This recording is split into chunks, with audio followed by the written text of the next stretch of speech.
Bismillah, Assalamualaikum warahmatullahi wabarakatuh. Alhamdulillah, wassalatu wassalamu ala rasulillah. Amma ba'du, kita lanjutkan pelajaran kita. Karena pelajaran sirahnya sudah selesai, jadi kita melanjutkan pelajaran yang belum selesai. Ini saya pilih pelajaran fikih sampai ke halaman pelajaran yang ke-9, ya, halaman berapa ya? Halaman 88. Nah, ini tentang hukum-hukum seputar sumpah. Orang yang bersumpah demi Allah, demi apa ya? Nah, yang pertama, definisi sumpah. Sumpah secara bahasa atau al-yamin secara bahasa bermakna dengan al-halif, yaitu tangan. Nah, tangan kanan ya di sini. Di dalam Al-Qur'an banyak man utiya kitabu biyaminih. Barang siapa yang mengambil menerima kitabnya dengan tangan kanannya. Nah, jadi asal bahasanya ini sama dengan al-yamin. Karena dulu orang-orang kalau bersumpah mereka memegang tangan kanan naam temennya, ya salaman. Aku bersumpah, salaman, sumpah, salaman, bersumpah, nah, gitu. Nah, secara istilah yaitu menguatkan perkara yang disumpahi atasnya dengan menyebutkan nama Allah Ta'ala atau salah satu dari sifat-sifatnya. Jika ini boleh menggunakan nama selain Allah, yaitu nama Allah yang lain ya maksudnya, atau menggunakan sifat-sifatnya. Nanti kita akan datang pembahasannya insyaallah ta'ala. Nah, kemudian ini yang pelajaran yang pentingnya lainnya yaitu jenis-jenis sumpah. Nah, yang pertama, sumpah dengan salah satu makhluk di antara makhluk-makhluk Allah. Ini hukumnya haram. Entah itu malaikat, entah itu Ka'bah, nabi, atau dan yang lainnya, maka ini adalah haram dan termasuk kesyirikan.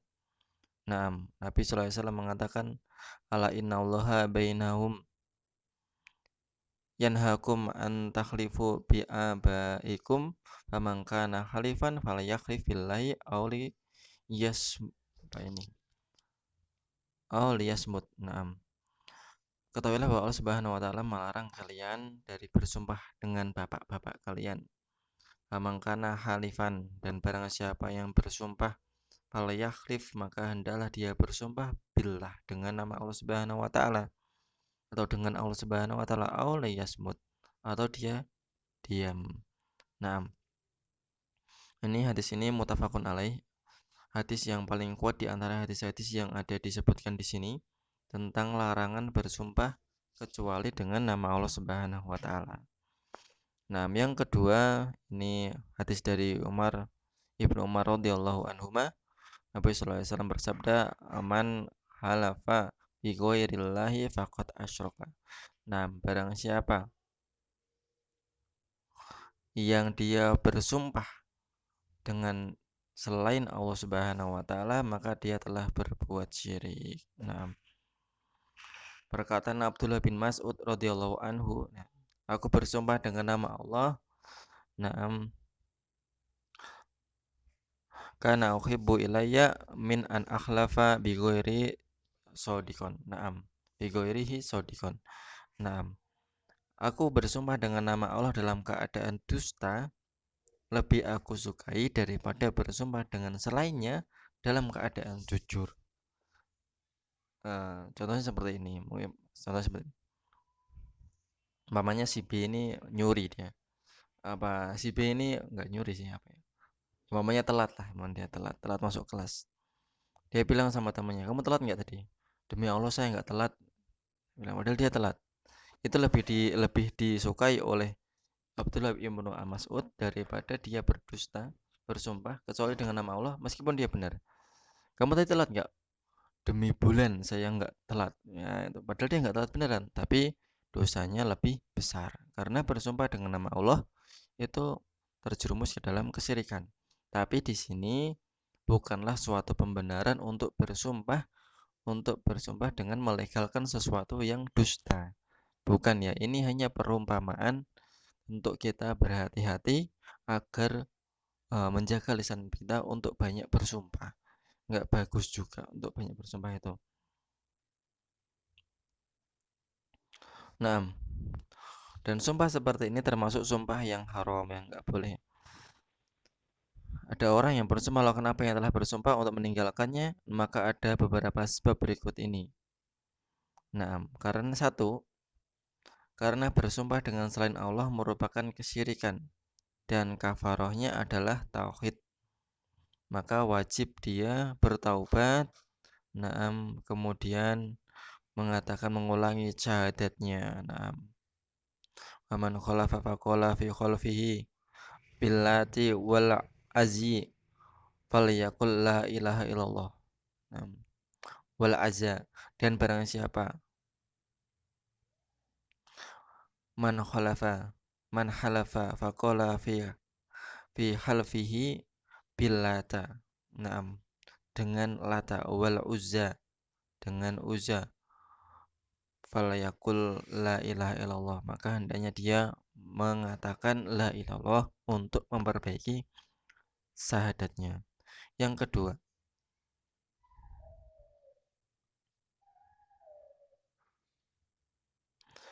kafaroh itu diwajibkan pada saat bersumpah dengan nama Allah, nama-namanya dan sifat-sifatnya. Kalau sumpahnya dia itu naam berdusta dalam rangka mensucikan Allah dan menjaga nama-nama dan sifat tersebut. Nah, sedangkan selain Allah tidak ada yang menyamainya.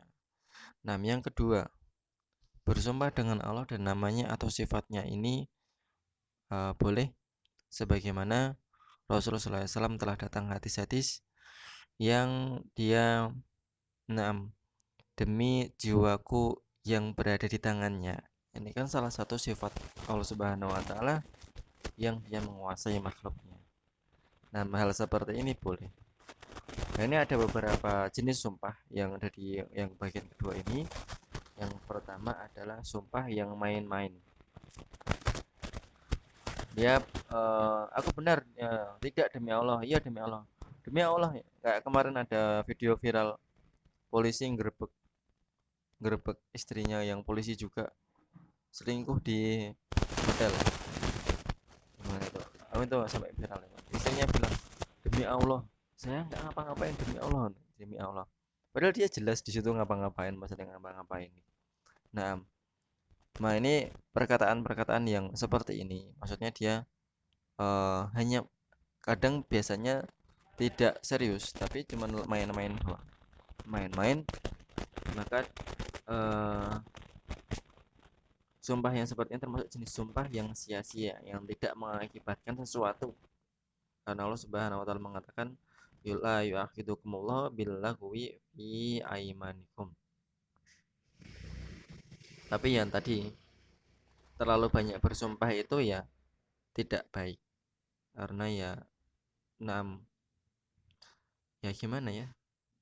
Cenderung kita main-main dengan nama dan sifat Allah Subhanahu wa taala. Maka itu bentuk penghargaan kita, bentuk memuliakan kita terhadap Allah Subhanahu wa taala itu kurang. Maka tetap dianjurkan untuk menjaga lisan dari kebiasaan bersumpah. Nah, al-yamin al-ghumus, sumpah yang menenggelamkan. Apa itu sumpah yang menenggelamkan? Nah, itu adalah sumpah yang menenggelamkan pelakunya ke dalam dosa, kemudian ke dalam neraka. Nah, disebutkan datang seorang Arab Badui kepada Rasul Sallallahu Alaihi Wasallam. Dia bertanya, wahai Rasul, apa dosa besar itu? Maka Nabi mengatakan, al-yaminul ghumus. Apa itu yaminul ghumus? Nah, dia adalah sumpah yang menggunakan untuk mengambil mal mar'a muslim, mengambil harta seorang muslim. Wa fiha kadhibun, dan dia berdusta padanya. Nah, dia nipu dengan bersumpah untuk mengambil hartanya orang muslim yang lainnya. Ini khusus terhadap harta. Nah, maka hartanya itu menenggelamkan dia ke dalam dosa dan ke dalam neraka. Nah, kemudian yang C, ini ada yang terakhir al-yaminul munakidah, yaitu sumpah yang terjadi untuk suatu perkara yang akan datang dan mungkin terjadi dengan niat untuk bersumpah. Nah, sumpah inilah yang ada kafarah padanya dengan syarat-syarat sebagai berikut. Yang pertama, hendaknya yang bersumpah adalah orang balik dan berakal. Yang kedua, sadar, serius terhadap sumpahnya, tidak terpaksa juga. Yang ketiga, adanya pelanggaran terhadap sumpah, yaitu orang tersebut melakukan apa yang ia telah bersumpah untuk meninggalkan atau meninggalkan apa yang ia bersumpah untuk melakukan dengan sadar dan ingat terhadap sumpahnya. Nah, tapi kalau dia lupa atau keadaan terpaksa, maka dia tidak ada dosa baginya. Nah, kalau terpenuhi 3 syarat ini, berarti dia berdosa atas sumpahnya. Maka wajib kafaroh atasnya. Allah Subhanahu wa taala mengatakan, la yu'akhidhukumullahu billaghwi fi aymanikum walakin yu'akhidhukum bima aqadatumul aiman. Allah Subhanahu wa taala tidak menghukum kamu disebabkan sumpah-sumpahmu yang tidak dimaksud untuk bersumpah, tetapi dia menghukum kamu disebabkan sumpah-sumpah yang kamu sengaja. Kafaroh di sini buat ini ya, dosanya. Dia berdosa karena dia serius, baliknya dia udah balik, dia serius, kemudian dia meninggalkan apa yang telah dia bersumpah untuk melakukannya atau sebaliknya, melakukan apa yang telah dia sumpahkan untuk meninggalkannya. Nah,